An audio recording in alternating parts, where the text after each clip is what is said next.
So a company goes into liquidation, you're a creditor, and you see the director setting up a new company. It's got a very similar name as the old failed company. It's got the same staff and it's doing the same type of work. From a creditor's perspective, this can be highly frustrating to see them sail off into the sunset. You're unpaid and they're continuing to do work. So I want to address how this is actually possible, because the start point is directors of a failed company are prohibited from setting up a new company with a similar name. And it can carry penalties such as imprisonment, although we just don't really see those sentences being handed out. What we see is the directors being banned from being directors. But the way in which they do this is they liquidate the company, and as long as they buy all or substantially all of the assets from a liquidator, they're allowed to set up a company with a similar name.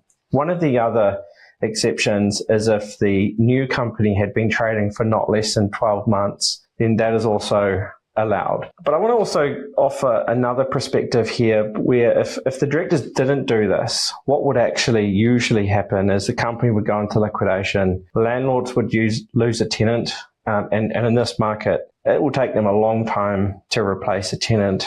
You know, employees lose their jobs. Sometimes it's a substantial amount of employees whose livelihoods rely on this business. There will trigger a domino effect for many suppliers of the company. So in some ways, as long as the new company is not repeating history and making the same mistakes, it actually can be a very positive thing for a director to set up a new company and continue to trade. Although I know it's frustrating for creditors, there are ways in which you can still get paid. Think about your terms of trade. Do you have a personal guarantee? Do you have any security that you can enforce?